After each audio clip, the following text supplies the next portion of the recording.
Graça e paz, querido eleito, graça e paz, querida eleita, com muita alegria, com muita satisfação, me encontro aqui mais uma vez para juntos darmos andamento a uma série magnífica e extraordinária do nosso canal, que é a quinta pétala da nossa tulipe, ou a quinta coluna das doutrinas da graça de Deus, que nos foram presenteadas pelo magnífico e extraordinário Sínodo de Dort. Estamos falando da doutrina da perseverança dos santos. Quando falamos da doutrina da perseverança dos santos, somos muitas vezes compreendidos por aqueles que discordam, que não foram alcançados pela graça irresistível, de uma doutrina onde a salvação ela não é e nunca poderia ser adquirida pelo homem ou pelo que o homem pudesse fazer. Essa doutrina nos ensina que nós não somos salvos pelas boas obras, mas para as boas obras. Ou seja, primeiro Deus tira de nós o coração de pedra para podermos dar um coração de carne. Ele vai tirar o coração de pedra, representando aqui a nossa consciência pecaminosa herdada de Adão e Eva. Vai nos dar um coração de carne, ou seja, a regeneração do Espírito Santo. E esse mesmo Espírito Santo, ele vai produzir, ele vai gerar em nós a salvação plena, absoluta e exaustivamente soberana dos nossos Deus. Então a doutrina da perseverança dos santos é esse ponto também chamado de perseverança dos santos, segurança eterna ou certeza da salvação. Ensina que todos aqueles que foram escolhidos, chamados e justificados por Deus, jamais podem vir a se perder. Eles serão guardados por Deus para a sua glória e Deus terminará a obra que Ele começou neles. Então, a doutrina da perseverança dos santos nada mais é do que a ação do próprio Deus que providenciou a salvação. Ele está agora se encarregando dos seus eleitos e eleitas de mantê-los salvos até o fim. Que aquele que começou em nós a boa obra é fiel para terminá-la. Muitas doenças psicológicas, muitos suicídios, muitas pessoas sem sentidos para a vida foram geradas, estão sendo geradas a partir da doutrina arminiana, da doutrina pelagiana, semi-pelagiana, amiraldiana, montanista, sabeliana e outras desgraças teológicas que tem por aí, e dizem que a salvação é pelas obras.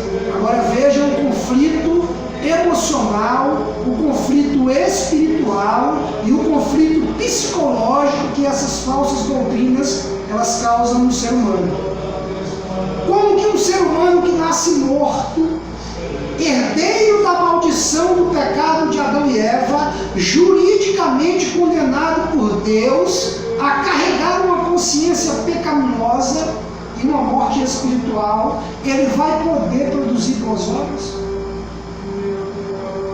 Quando o piedoso João Calvino ele vai estudar as obras de Agostinho, uma delas magnífica, que é a Cidade de Deus, é do livre-arbítrio também, que Agostinho vai desenvolver. Deus ele ilumina a mente do nosso exegeta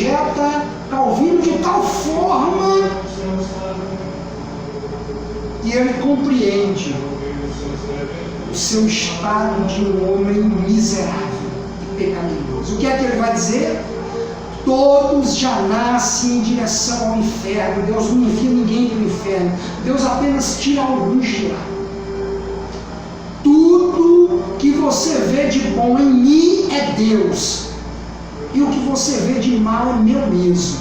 É da minha consciência pecaminosa. Então, observe que nós temos aí um exército de pessoas frustradas, angustiadas, deprimidas, esquizofrênicas religiosamente, por causa de um falso ensino, de um falso evangelho, de um evangelho que é anátema, de um evangelho que foi aniquilado e banido da Holanda através do sínodo de morte.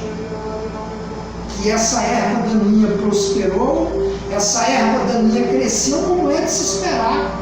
Porque os eleitos e as eleitas, gente, é aquela quantidade específica que Deus determinou.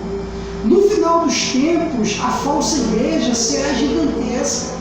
E os movimentos que vão dar sustentabilidade ao governo do anticristo, à besta, observe que as igrejas arminianas elas estão fazendo um caminho de volta para Roma. E no pentecostalismo e no neopentecostalismo já se encontraram com Roma. O mesmo Espírito que eles dizem que é santo, que fala lá para Juliano, de Quiminari, no movimento pentecostal e neopentecostal, também está lá nos carismáticos católicos com a bênção do Papa e dos Papas. Né? Então o que está acontecendo? O movimento ecumênico de igrejas, ele está trazendo esse conglomerado todo de igrejas presbiterianas para onde? Para a Igreja Católica. Brevemente sairá aí um documento onde os líderes dessas igrejas pentecostais e neopentecostais receberão de Roma o título de bispos, não é? E essas igrejas serão aceitas dentro do seio da prostituta mãe, porque as prostitutas mirins caminham ao encontro de sua mãe. Amém? Nós somos a minoria e continuaremos sendo a minoria. Mas isso não quer dizer que a minoria não seja a verdade absoluta de Deus.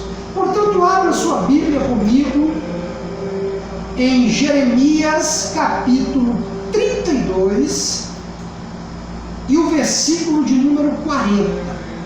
Estamos tratando da doutrina da perseverança dos santos, ou doutrina da salvação plena e absoluta, que diz assim, Jeremias 32, 40. E farei com eles uma aliança eterna, de não me desviar de fazer-lhes o bem. E porei o meu temor nos seus corações, para que nunca se apartem de mim. Veja, isso é muito lindo, igreja, isso é maravilhoso, isso é extraordinário. Se você está na estação reformada certa, você já compreendeu aqui o que a Bíblia está falando. Fala aqui da aliança de Deus com o povo de Israel, com o povo de Deus. Nós, presbiterianos ortodoxos, somos signatários da doutrina da aliança. Ou seja, nós acreditamos que Deus sempre teve um povo só, que Israel é a igreja no Velho Testamento e que a igreja de Jesus Cristo é Israel no Novo Testamento. Então há uma junção. E como há essa junção de um povo só e dois pactos, o pacto de obras, que começa lá em Adão, e o pacto da graça, né? Que é inaugurado em Jesus Cristo, e com a inauguração da igreja lá em Pentecostes, nós observamos a eficácia e a eficiência desse pacto de Deus, não é, da graça, trazendo os gentis e os judeus, congregando-nos em um povo só. Que povo é esse? É o povo da aliança, gente. É o povo eleito.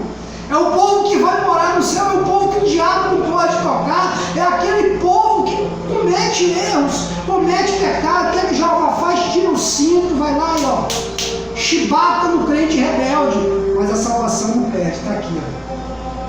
farei com eles uma aliança eterna. Não é uma aliança para hoje e amanhã perdeu. Estou salvo de manhã, briguei com o vizinho de tarde, perdi a salvação. Negativo. Você vai arcar com as consequências de ter brigado com o seu vizinho. Deus vai te corrigir, mas o pacto permanece. Uma aliança eterna, de não me desviar de fazer o bem. Veja, Deus não está dizendo que nesse pacto, ao fazer essa aliança, é nós que vamos deixar de fazer o bem. Não!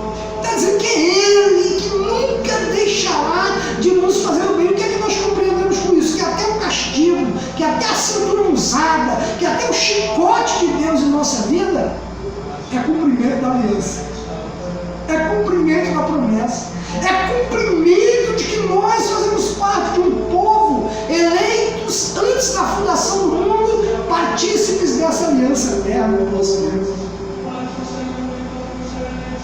E porei o meu temor nos seus corações. Veja, Deus está dizendo aqui que Ele faz a aliança, que Ele garante as condições da aliança, que Ele nunca deixará de nos fazer o bem e que Ele colocará o temor dele nos nossos corações. Veja, o temor não é uma obra minha, é algo produzido em mim, porque Ele coloca em nós. Está compreendendo, eleito? Eleita? Isso é ortodoxia, isso é evangelho, isso é doutrina ortodoxa presbiteriana. Podem nos chamar de hipercalvinistas e até de supralapsarianos. Nós ficamos muito felizes com isso, pois a estação em que nós estamos aqui alicerçados, a frequência que nós estamos aqui em contato com o nosso Deus é reformada, é diferente, não é? Vamos mais adiante. E porém, meu temor dos seus corações. Onde é o coração? Na mente. Para que nunca se apartem de mim. Veja, para que nunca, quer dizer, será impossível a um eleito e a uma eleita se apartar de Deus. Nós podemos nos desviar da igreja, nós podemos cometer pecados, nós podemos cometer erros, mas ei, Satanás não pode ceifar a tua vida. O inimigo não pode tocar em você. O inimigo não pode tirar a tua vida. O inimigo não pode tocar nos teus bens. O inimigo não pode tocar na tua família. O inimigo não pode sequer olhar para você com cara feia. Porque você é eleito, meu amigo, você está embaixo de uma proteção absoluta e plena. Agora, Deus pode usar sim o inimigo para nos castigar. Deus pode usar sim o diabo como ferramenta para nos atormentar, para nos esbofetear, para nos colocar espinhos na carne. Porque tem crente, mesmo eleito, que ele é rebelde e Deus trata com eles, mas perda de salvação não existe. O diabo não representa nada para nós. Ele é apenas um instrumento que Deus usa para nos corrigir, não é? Mas a salvação, quem providencia é Deus, quem nos dá é Deus, quem gera as condições para mantermos salvos é Deus, quem cumpre a promessa da aliança é o próprio Deus, e quem coloca em nós o temor é o próprio Deus. Gostaria de agradecer aqui a sua presença conosco, né? Nessa nossa série maravilhosa, onde tratamos aqui da perseverança dos santos em Jeremias 32:40. No decorrer dos nossos encontros estaremos trazendo aqui outros textos bíblicos para exposição no respeito à doutrina ortodoxa do verdadeiro evangelho, né? E vamos aqui construir uma mentalidade, um psicológico firme, alicerçado na certeza e na convicção de que temos um Deus que não só nos escolheu antes da fundação do mundo, mas que Ele se encarrega de providenciar os meios para que nós cheguemos a Cristo e permanecemos salvos. Deus te abençoe, um grande abraço, até o nosso próximo encontro, se Deus assim nos conceder, em nome de Jesus, amém e graças a Deus.